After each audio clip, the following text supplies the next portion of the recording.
Edgar Allan Poe. El método del Dr. Tarr y del profesor Fether. Durante el otoño de 1800, en el curso de una excursión por las provincias más meridionales de Francia, mi ruta me condujo a pocas millas de distancia de cierta Maison de Santé, o manicomio particular, del que había oído hablar mucho en París a mis amigos médicos. Como nunca había visitado un lugar de este género, pensé que aquella era una buena oportunidad para no dejarla perder, y así, pues, le propuse a mi compañero de viaje, un señor a quien había conocido por casualidad unos días antes, que nos desviásemos durante una hora o cosa así para inspeccionar el establecimiento. Mi compañero se excusó, alegando en primer lugar la prisa y en segundo lugar su gran horror habitual a ver a un loco. Pero me suplicó que no dejase, por mera cortesía hacia él, de satisfacer mi curiosidad, y dijo que seguiría adelante con lentitud para que yo pudiera alcanzarle durante el día o en todo caso al día siguiente. Al despedirse, pensé que yo tropezaría con algunas dificultades para conseguir la entrada en el establecimiento, y expresé mis temores sobre este punto. Él contestó que, en efecto, como no conociese personalmente al director, Monsieur Maillard, o no contase con alguna carta de presentación, no dejaría de surgir alguna dificultad, pues los reglamentos de estos manicomios particulares son más rígidos de los de un hospital público. Añadió que había conocido unos años antes a Maillard y que me acompañaría gustoso hasta la puerta y me introduciría allí, aunque sus sentimientos con relación a los lunáticos no le permitieran entrar en aquella casa. Le di las gracias y torciendo por la carretera real entramos en una senda que, al cabo de media hora, casi se perdía en un denso bosque que cubría la base de una montaña. Cruzamos aquel húmedo y sombrío bosque cabalgando unas 2 millas cuando apareció a nuestra vista la Maison de Santé. Era un château fantástico, muy deteriorado y realmente apenas habitable por su abandono y vetustez. Su aspecto me inspiró un absoluto pavor y, refrenando mi caballo, decidí volver atrás, pero pronto me avergoncé de mi flaqueza y seguí avanzando. Mientras cabalgábamos hacia la puerta de entrada, noté que estaba levemente entreabierta y que estaba atisbando por ella la cara de un hombre. Un instante después este hombre se nos acercó, llamó a mi compañero por su nombre, le estrechó cordialmente la mano y le rogó que se apease. Era Monsieur Maillard en persona. Era un apuesto y bien parecido caballero de la vieja escuela, de modales corteses y con cierto aire de gravedad, dignidad y autoridad que resultaba muy impresionante. Habiéndome presentado a mi amigo, le indicó mi deseo de visitar el establecimiento y Monsieur Maillard le aseguró que me atendería en todo. Entonces mi amigo se despidió y no lo he vuelto a ver más. Una vez que se marchó, el director me hizo entrar en un pequeño y extraordinariamente limpio locutorio que contenía, entre otros objetos de refinado gusto, muchos libros y dibujos, búcaros de flores e instrumentos musicales. Un fuego alegre brillaba en la chimenea.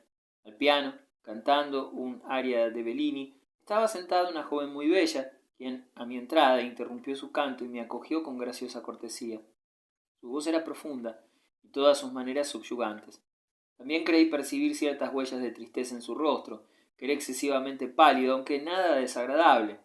Iba vestida de luto riguroso, y suscitó en mi corazón un sentimiento mezclado de respeto, interés y admiración.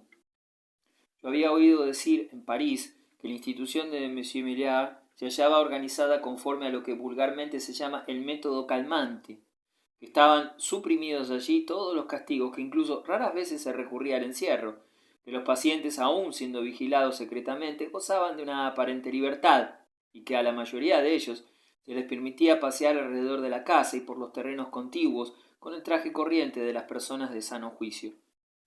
Teniendo en cuenta estas indicaciones, fui cauto en lo que decía delante de aquella señorita, pues yo no podía estar seguro de que estuviese cuerda, y en realidad había en sus ojos cierto brillo inquieto que me dejaba imaginar que no lo estaba.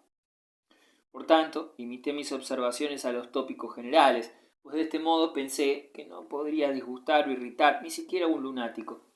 Ella contestó de un modo perfectamente razonable a todo lo que yo decía, y hasta con originales observaciones que estaban selladas de un sano y buen sentido. Pero el antiguo conocimiento que yo tenía de la psicología de la manía me hacía pensar que no podía dar crédito a tales apariencias de cordura, y continué empleando a lo largo de la entrevista la cautela con que la había comenzado. Luego, Un elegante lacayo de Librea trajo en una bandeja frutas, vino y otros refrescos, que probé. Poco después, la dama abandonó la habitación. Cuando salía, volví mis ojos significantemente hacia mi anfitrión. No, dijo. No. Es una persona de mi familia, mi sobrina, una muchacha perfecta. Le pido 1000 perdones por mis sospechas, repliqué, pero naturalmente usted sabrá disculparme. La excelente administración de su establecimiento es muy apreciada en París, y pensé si sería posible. Ya sabe usted. Sí, no diga usted más. Más bien soy yo quien debiera darle las gracias por la encomiable prudencia que ha desplegado. Rara vez se encuentra tanta previsión en los jóvenes y más de una vez hemos tenido algún lamentable contretemps a consecuencia de una ligereza por parte de nuestros visitantes. Cuando mi antiguo método estaba en vigor y a mis pacientes se les permitía el privilegio de ir de un lado para otro, solían provocar en ellos extravíos peligrosos e imprudentes a quienes se les invitaba a visitar la casa. Por eso me vi obligado a adoptar un riguroso sistema de exclusión, y ahora no obtiene permiso para entrar en el establecimiento nadie en cuya discreción no pueda confiar. ¿Ha dicho usted, interrumpí, en los tiempos en que se hallaba en vigor su método primitivo? Debo entender, pues, que el método calmante del que tanto he oído hablar ya no está en vigor. Hace ahora, contestó él, varias semanas que hemos decidido renunciar a él para siempre. ¿De veras? Me deja usted asombrado.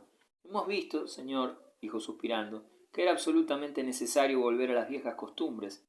El peligro del método calmante era en todo momento espantoso y sus ventajas se han exagerado mucho. Creo, señor, que si se ha realizado en algún sitio un verdadero ensayo de ese método ha sido en esta casa. Hemos hecho todo cuanto la humanidad racional puede sugerir. Lamento que no haya podido visitarnos en una época anterior, pues hubiera juzgado por sí mismo, pero presumo que usted estará versado en la práctica de este método en sus detalles. No del todo. Lo que he oído ha sido de tercera o cuarta mano. Puedo anunciar este sistema, pues en términos generales, como aquel en que los pacientes son ménage mimados. No contradecíamos ninguno de los caprichos que invadían la mente del loco. Por el contrario, no solo éramos indulgentes con ellos, sino que los alentábamos, y muchas de nuestras curaciones más duraderas se han realizado así.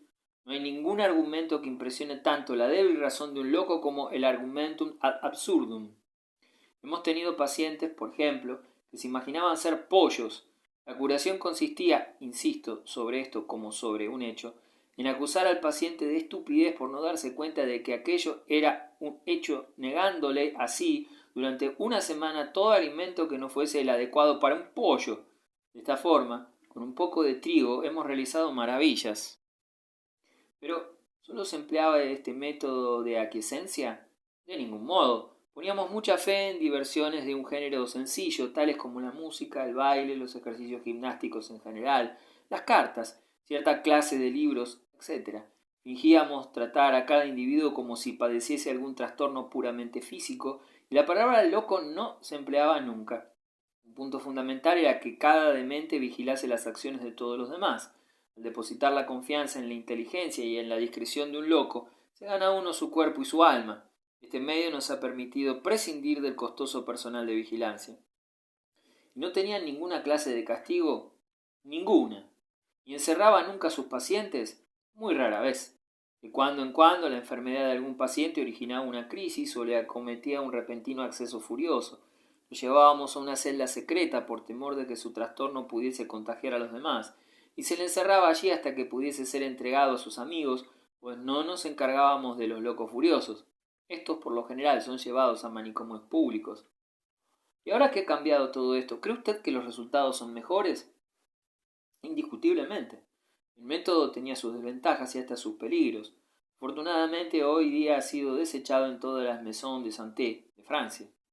Me sorprende muchísimo, dije, lo que usted me cuenta, pues tenía la seguridad de que en este momento no existía ningún otro método de tratamiento para la locura en todo el país. Es usted joven aún, amigo mío, replicó el director, pero llegará un día en que aprenderá a juzgar por usted mismo lo que está sucediendo en el mundo sin dar crédito a los chismes de los demás. No cree usted nada de lo que oiga y solo la mitad de lo que vea. Ahora bien, en lo que se refiere a nuestras maisons de santé, es evidente que algún ignorante le ha engañado a usted. Pero después de cenar, cuando esté usted suficientemente descansado de las fatigas de su viaje a caballo, Tendré mucho gusto en llevarle a recorrer la casa para iniciarle a usted en el sistema que, a mi juicio y al de todos los que han sido testigos de su aplicación, es sin duda el más eficaz de los ideados hasta ahora. ¿Es un método suyo?, pregunté, ¿de su propia invención? Estoy orgulloso, replicó, de reconocer que lo es, al menos en cierta medida. De esta manera, conversé con Monsieur Millard un par de horas, durante las cuales me enseñó los jardines y los invernaderos del establecimiento. No puedo permitirle que vea a mis pacientes, dijo, en este momento. Para un espíritu sensible son siempre más o menos impresionantes tales cosas, y no quiero quitarle el apetito para la cena. ¿Cenará usted con nosotros? Puedo darle ternera a la menenhout, con coliflores en salsa veloute, y después una copa de clos vegetal. Así tendrá sus nervios lo suficientemente firmes. A las 6 anunciaron la cena y mi anfitrión me condujo a una amplia salle à manger, donde se hallaba reunido un numeroso grupo, unas 25 o 30 personas en total. Eran al parecer gente de categoría, ciertamente de buena educación, aunque su vestimenta me pareció de un lujo extravagante, y conservaba mucho de la ostentosa elegancia de la vieille cour. Noté que, al menos, las 2/3 de aquellos invitados eran señoras y algunas de estas no iban en modo alguno ataviados conforme a lo que un parisien consideraría buen gusto en la actualidad. Por ejemplo, muchas damas que no tendrían menos de 60 años estaban adornadas con una profusión de joyas tales como sortijas, brazaletes y pendientes, mostrando el pecho y los brazos descaradamente al desnudo.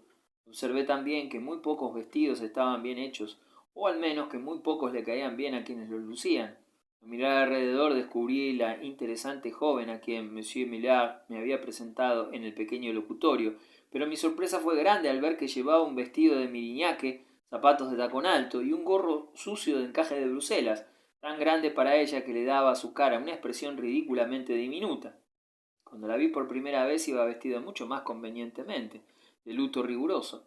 En resumen, reinaba tal aire de extravagancia en la vestimenta de toda la reunión que, al principio, me hizo volver a mi idea primitiva sobre el método calmante, imaginándome que Monsieur Millard había querido engañarme hasta después de la cena, para evitarme toda impresión de malestar durante la misma, al encontrarme cenando entre locos, pero recordé que me habían informado en París de que los provincianos meridionales eran gente particularmente excéntrica, con muchas ideas anticuadas, pero luego de conversar con varios miembros de la reunión, mis aprensiones se disiparon enseguida y por completo.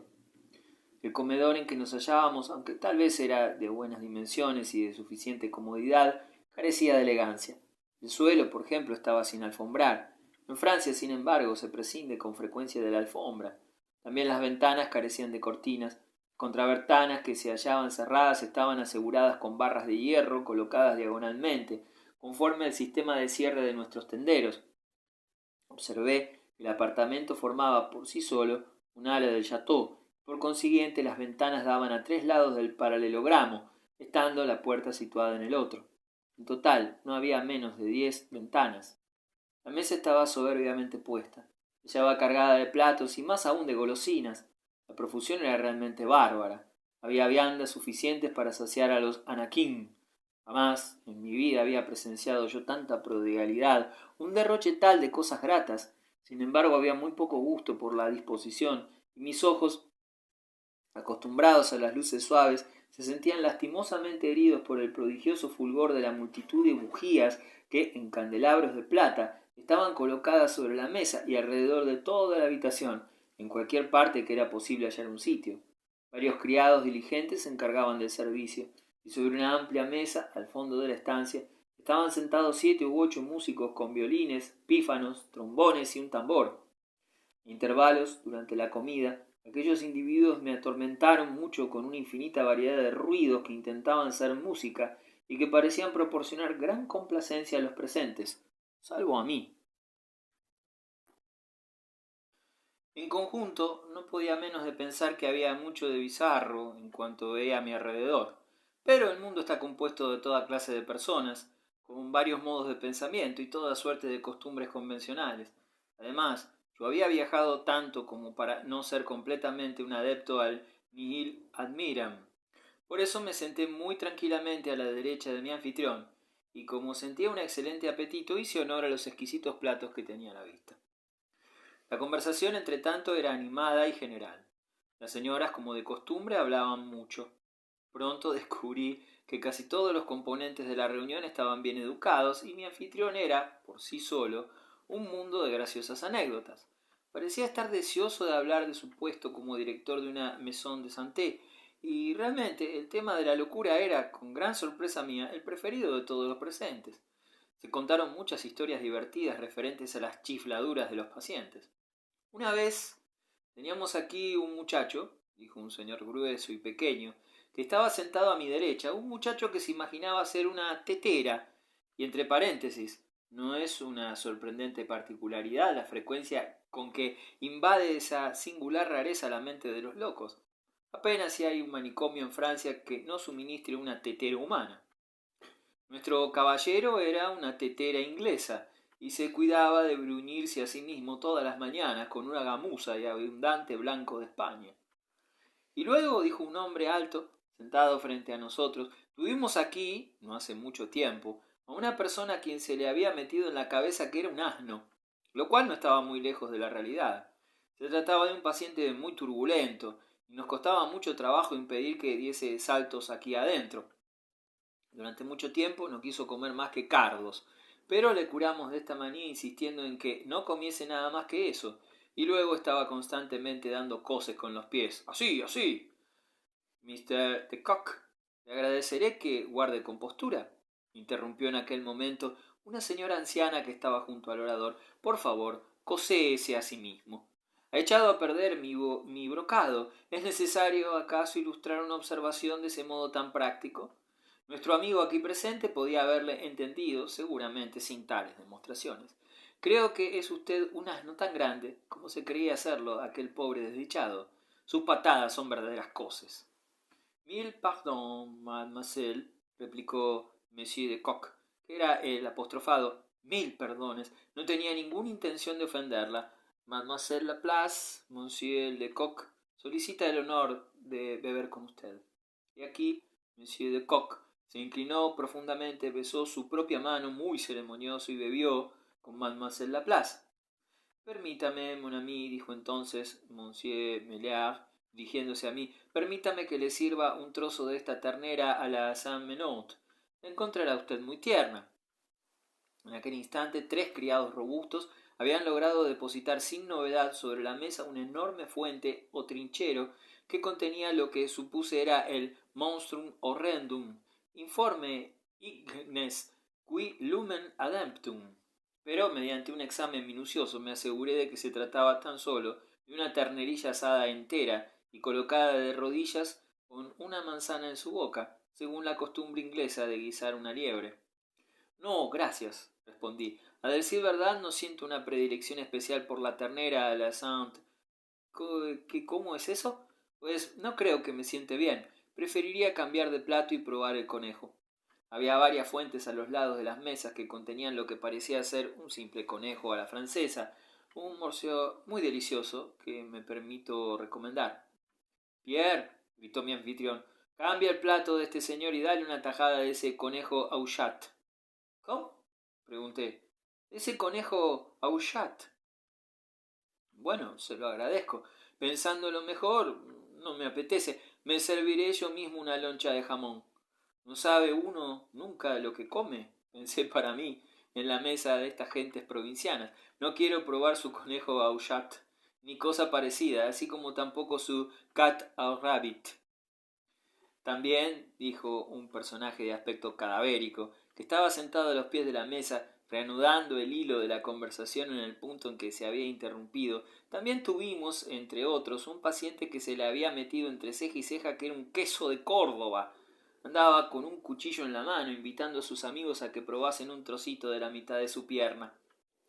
Era un perfecto tonto, sin duda, interrumpió otro invitado, pero no puede compararse con cierto individuo a quien todos conocemos, excepto este señor forastero. Me refiero al hombre que se creía una botella de champaña y que siempre estaba haciendo ¡pum! Y ¡fish! Y aquí el narrador, muy bruscamente a mi juicio, puso su pulgar derecho en la mejilla izquierda, lo apartó produciendo un ruido semejante al descorche de una botella, y luego, con un hábil movimiento de la lengua contra los dientes, emitió un agudo silbido que duró varios minutos imitando el espumoso burbujeo de la champaña. Noté claramente que esta conducta no era muy del agrado de Monsieur Maillard, pero éste no dijo nada y la conversación se reanudó por un hombrecillo muy flaco con una gran peluca. También había un ignorante, dijo, que se confundía a sí mismo con una rana, a la que, dicho sea de paso, se parecía un poco. Siento que no lo haya usted visto, señor. Y aquí el interlocutor se dirigió a mí, pues le hubiera divertido de corazón ver la perfección con que desempeñaba su papel. Aunque aquel hombre no era una rana, yo solo puedo jurar que no lo fuera. Croaba así, constituía la nota más encantadora del mundo, un si bemol, y cuando ponía los codos sobre la mesa, después de haberse tomado un par de vasos de vino, y distendía su boca y entornaba los ojos y parpadeaba con excesiva rapidez, entonces, caballero, le aseguro por mi honor que se hubiera usted muerto de admiración ante el genio de aquel hombre. No tengo la menor duda de ello, afirmé. También, dijo otro de los comensales, había un pulgarcito que creía ser una pizca de rapé y que se sentía realmente apesadumbrado porque no podía cogerse a sí mismo entre su índice y su pulgar. Y también estaba Jules de Soulier. Era un genio muy singular y a quien volvió loco la idea de ser una calabaza. Perseguía al cocinero para que le cortase en trocitos y rellenase con él empanadas, cosa que el cocinero, indignado, se negaba a hacer. Por mi parte, no tengo la seguridad de que una empanada de calabaza, la de Soulier, no hubiera resultado realmente un plato magnífico. Me asombra usted, dije, y miré inquisitivamente a Monsieur Maillard. Este rió. Esa sí que es buena. No debe usted asombrarse, mon ami. Nuestro amigo aquí presente es un bromista, un droll. No debe usted tomar al pie de la letra lo que dice. Y también, dijo algún otro de la reunión, también estaba Buffon Legrand, otro personaje extraordinario a su manera. Le había trastornado el amor y se imaginaba que poseía dos cabezas. Afirmaba que una de ellas era la cabeza de Cicerón y la otra la de Demóstenes, desde lo alto de la frente hasta la boca, y la de Lord Brougham desde la boca hasta la barbilla. Es posible que estuviese equivocado, pero le hubiese convencido a usted de que estaba en lo cierto, pues era un hombre de gran elocuencia. Sentía una pasión avasalladora por la oratoria de la que hacía gala. Por ejemplo, tenía la costumbre de saltar sobre la mesa del comedor, así, así y así. Entonces otro amigo, que estaba junto al que hablaba, me puso una mano sobre el hombro, murmurándole unas cuantas palabras al oído. Cesó entonces de hablar repentinamente y se dejó caer sobre su silla. Y también, dijo el amigo, que había pronunciado las palabras calmantes, estaba Bullard, la perinola. Si le llamo perinola es porque en realidad se apoderó de él la jocosa, pero en modo alguno irracional chifladura de que se había convertido en una perinola. Hubiera usted estallado de risa viéndole dar vueltas. Giraba sobre un solo talón durante casi una hora, de esta manera, así. Entonces el amigo a quien él acababa de interrumpir con su bisbiseo realizó una acción parecida con igual éxito. Pero entonces, gritó la señora anciana con su voz más fuerte, su Monsieur Bullard era un loco muy necio por añadidura. ¿Quiere usted decirme quién ha oído hablar nunca de una perinola humana? Es una cosa absurda. Madame Joyeuse era una persona más sensible, como ustedes saben. Tenía una chifladura, pero era impulsada por el sentido común y agrandaba a todo el que tenía el honor de conocerla.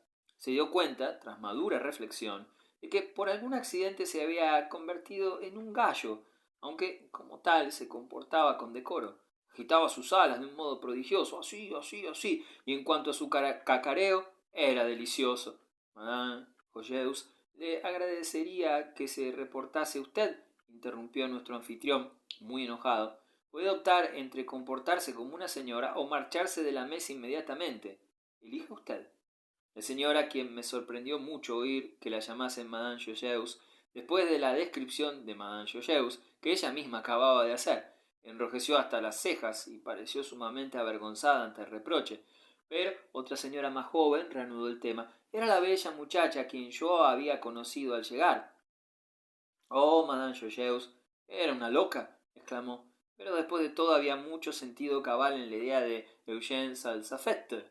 Era esta una joven muy bella y pudorosamente modesta, a quien le parecía indecente el actual modo de vestirse, y deseaba vestirse ella misma, siempre quitándose los vestidos en vez de ponérselos. Es una cosa muy fácil de hacer después de todo. Solo tiene que hacer así, y luego así, así, así, y luego así, y así, y luego... Mon Dieu, Mademoiselle Salsafette. gritaron una docena de voces a un tiempo. ¿Qué hace usted? Deténgase. Es suficiente. Ya vemos de sobra cómo hay que hacerlo. Basta, basta. Varias personas se levantaron de sus sillas para impedir que Madame Salsafette se quedara en condiciones de hacer la competencia a la Venus de Medici. Pero en aquel momento se dejaron oír una serie de gritos agudos o de aullidos procedentes de alguna parte del cuerpo principal del chateau. Se me pusieron los nervios de punta al oír aquellos chillidos, pero el resto de la reunión me causaba verdadera lástima. Jamás en mi vida había visto un grupo de gentes razonables tan aterradas. Todos se pusieron tan pálidos como cadáveres y encogiéndose en sus sillas permanecían trémulos y balbucientes de terror, como escuchando la repetición de aquellos gritos. Volvieron a oírse más fuertes y más cercanos, aparentemente, luego por tercera vez muy fuertes, y luego por cuarta vez con un vigor mucho más apagado. Ante aquella aparente desaparición del ruido, los ánimos de los comensales se sosegaron inmediatamente, y todo volvió a ser animación y anécdota como antes. Entonces me aventuré a preguntar la causa del alboroto. Una simple bagatelle, dijo Monsieur Meliard. Estamos acostumbrados a estas cosas y nos preocupamos realmente muy poco de ellas. De cuando en cuando los locos se ponen a aullar a coro. Uno excita a otro, como sucede a veces con una jauría de perros en la noche, pero suele suceder que el concierto de aullidos sirve de preludio a un esfuerzo simultáneo para una tentativa de evasión. Entonces, naturalmente, ya puede resultar un tanto peligroso. ¿Y cuántos tiene usted a su cargo? Ahora no tenemos más que 10 en total. ¿Mujeres en su mayor parte? ¿No? No. Todos ellos son hombres y muy fuertes, se lo aseguro. ¿De veras? Siempre había entendido que la mayoría de los locos eran de sexo débil. Así es por lo general, pero no siempre. Hace algún tiempo teníamos aquí unos 27 pacientes y de ese número lo menos 18 eran mujeres, pero últimamente las cosas han cambiado mucho, como usted ve. Sí, han cambiado mucho, como usted ve, interrumpió en este momento el caballero que le había lastimado las espinillas a Madame Laplace. Sí, han cambiado mucho, como usted ve, corrió a toda la reunión. ¡Quietas las lenguas!, dijo mi anfitrión hecho una furia. Los comensales guardaron un silencio mortal durante casi un minuto. Incluso una señora obedeció al pie de la letra a Monsieur Milliard y sacando su lengua, que era sumamente larga, la cogió con ambas manos muy resignadamente hasta el final del convite. ¿Y esa buena señora?, dije a Monsieur Milliard, inclinándome hacia él y hablándole quedamente. Esa buena señora que acaba de hablar y que nos ha regalado con sus kikiriki es, supongo, completamente inofensiva, ¿verdad? ¿Inofensiva?, exclamó con sincera sorpresa. ¿Cómo? ¿Qué quiere usted decir con eso? Está solo un poco tocada, dije, barrenando mi sien con el índice. Me figuro que no está especialmente, peligrosamente atacada, ¿eh? Mon Dieu, ¿qué se figura usted? Esa señora, íntima y vieja amiga de Madame Joyeuse, está tan cuerda como yo. Tiene sus pequeñas excentricidades, sin duda, pero ya sabe usted que todas las mujeres viejas, todas las mujeres muy viejas, son más o menos excéntricas. Sin duda, dije, sin duda. Entonces, las demás señoras y caballeros. Son mis amigos y guardianes, interrumpió Monsieur Milliard, irguiéndose con hauteur. Mis buenos amigos y ayudantes. ¿Cómo? ¿Todos ellos?, pregunté. ¿Las mujeres y todo? Claro, dijo. No podríamos hacer nada sin las mujeres. Son las mejores enfermeras de locos que hay en el mundo. Tienen su manera propia, ¿sabe usted? Sus brillantes ojos poseen un maravilloso efecto, algo así como la fascinación de la serpiente. Sin duda, dije, sin duda. Tienen algo raro, ¿verdad? Son un poco estrambóticas, ¿eh? ¿No cree usted? Raro. ¿Estrambóticas? ¿Qué quiere usted insinuar realmente? No somos muy remilgados, en verdad, aquí, en el sur. Nos gusta hacer lo que nos place, y llevamos una vida alegre y toda esa clase de cosas, ¿sabe? Sin duda, dije, sin duda. Y quizás también este Claude de Bigot es un poquito pesado, ¿sabe? Un poquito fuerte, ¿comprende? Sin duda, dije, sin duda. Y a propósito, monsieur, creí oírle decir que el método que usted había adoptado en situación del famoso método calmante era de una severidad muy rigurosa. De ninguna manera.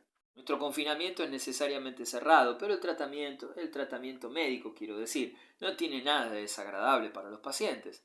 ¿Y el nuevo método es de invención suya? No del todo. Algunas de sus partes se deben al profesor Tarr, de quien seguramente habrá oído hablar, y además hay modificaciones en mi plan que me complazco en reconocer que pertenecen por derecho propio al célebre Fetter, con quien, si no me equivoco, tuvo usted el honor de trabar una íntima amistad. Me avergüenza confesar, repliqué, que nunca he oído los nombres de esos dos caballeros. ¡Cielos!, exclamó mi anfitrión, echando hacia atrás bruscamente su asiento y alzando las manos. No he oído bien, por lo visto. ¿No intentará usted decir, que no ha oído hablar nunca del sabio doctor Tarr y del célebre profesor Fetter? Me veo obligado a reconocer mi ignorancia, repuse, pero la verdad debe ser respetada por encima de todo. No obstante, me siento humillado hasta el polvo por no conocer las obras de estos, sin duda, extraordinarios hombres. Buscaré mis libros sin tardanza y los leeré con gran atención. Monsieur Milliard, ha hecho usted realmente, debo confesarlo, ha hecho usted realmente que me avergüence de mí mismo. Y era la pura verdad. No hablemos más de ello, mi joven y buen amigo, dijo amablemente, estrechándome la mano. Beba ahora conmigo una copa de Sauterne. Bebimos. Los comensales siguieron nuestro ejemplo sin moderación. Charlaban, bromeaban, reían, cometían mil locuras, rascaban los violines, redoblaban el tambor, mugían los trombones como los toros del bronce de Falaris, y toda la escena, que se iba poniendo gradualmente de mal en peor a medida que el vino producía sus efectos, llegó a convertirse por último en una especie de pandemonium in petto. Entretanto, Monsieur Milliard y yo, con algunas botellas de Sauterne y Bouguereau entre los dos, continuamos nuestra conversación a grandes voces. Una palabra pronunciada en el tono ordinario tenía la misma probabilidad de ser oída allí como el grito de un pez en el fondo de las cataratas del Niágara. Señor, dije vociferando en su oído, ha aludido usted poco antes de cenar al peligro que entrañaba el antiguo método calmante. ¿Qué peligro es ese? Sí, contestó. A veces había efectivamente un grandísimo peligro. No se puede prever los caprichos de los locos, y en mi opinión, que es también la del doctor Tarr y la del profesor Fetter, nunca es prudente permitirles andar a sus anchas de un lado para otro, solos. Un loco puede estar en calma, como se dice, durante cierto tiempo, pero al final es muy propenso a ponerse furioso. Además, su astucia es grande y proverbial. Cuando tiene un plan en la cabeza, disimula sus propósitos con una listeza maravillosa, y la habilidad con que imita la cordura ofrece para el psicólogo uno de los problemas más singulares en el estudio de la mente. Cuando un loco parece completamente cuerdo, es el momento indicado de ponerle la camisa de fuerza. Pero el peligro, mi querido señor, de que hablaba usted, según su propia experiencia, desde que dirige esta casa, ¿le ha proporcionado alguna razón positiva para creer que la libertad es peligrosa en el caso de un loco? Aquí, según mi propia experiencia, pues bien, puedo decir que sí. Por ejemplo, no hace mucho tiempo sucedió un singular incidente en esta misma casa. El método calmante, como usted sabe, estaba entonces en vigor y los pacientes andaban sueltos. Comportaban bien, tan bien que una persona cuerda se hubiese dado cuenta de que estaban tramando algún plan diabólico, por el hecho especial de comportarse los internados demasiado bien. Y efectivamente, una buena mañana los guardianes se encontraron atados de pies y manos, encerrados en las celdas y vigilados como si ellos fuesen los locos, por los propios locos que habían actuado como guardianes. No me diga eso. Jamás en mi vida había oído nada tan absurdo.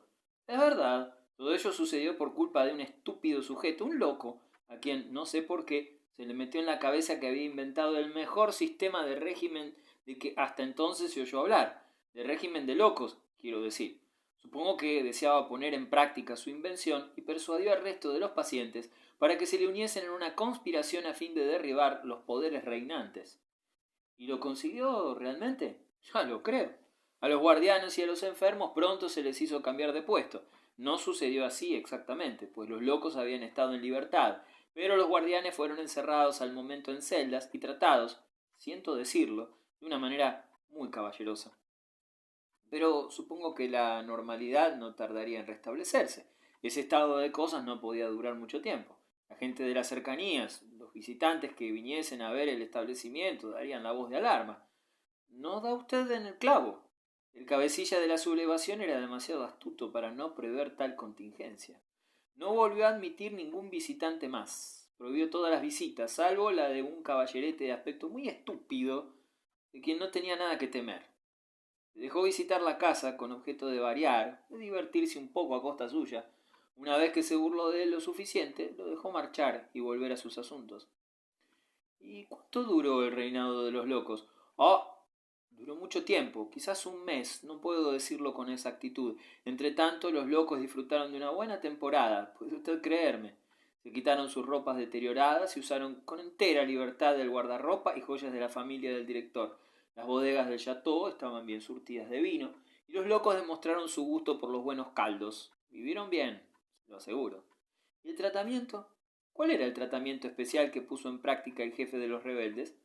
En cuanto a eso, un loco no es forzosamente tonto, como ya he observado, y en mi modesta opinión su tratamiento era mucho mejor que el empleado antes.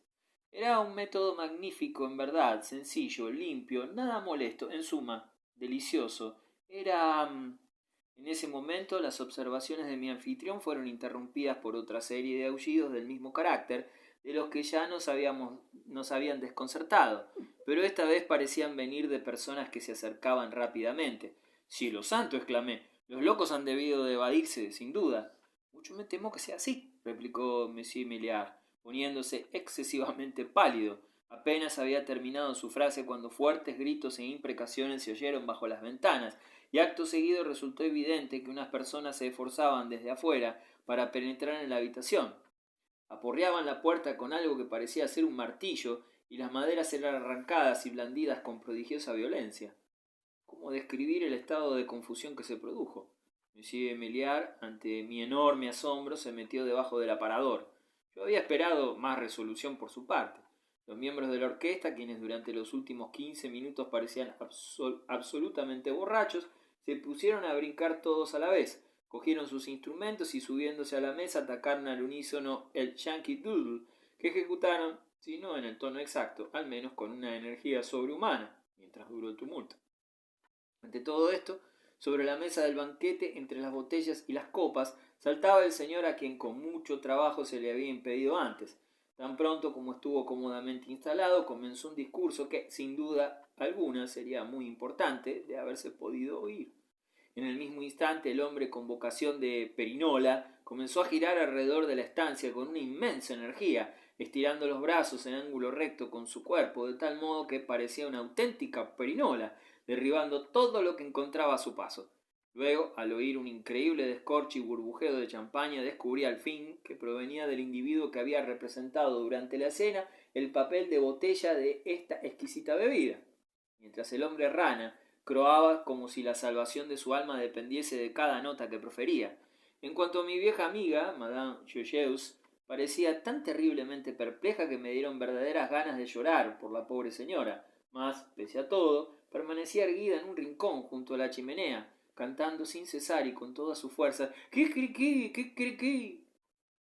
Sobrevino entonces el clímax, lo catastrófico del drama. Como no se ofrecía ninguna resistencia a no ser la de los gritos, aullidos y cacareos, los de fuera acabaron por saltar por las 10 ventanas invadiendo el comedor, pero nunca podré olvidar las emociones de asombro y horror cuando vi que, saltando por las ventanas y cayendo sobre nosotros en pell-mell, luchando, pataleando, arañando y aullando, se precipitó allí todo un verdadero tropel de lo que me parecieron ser chimpancés, orangutanes o enormes mandriles negros del Cabo de Buena Esperanza.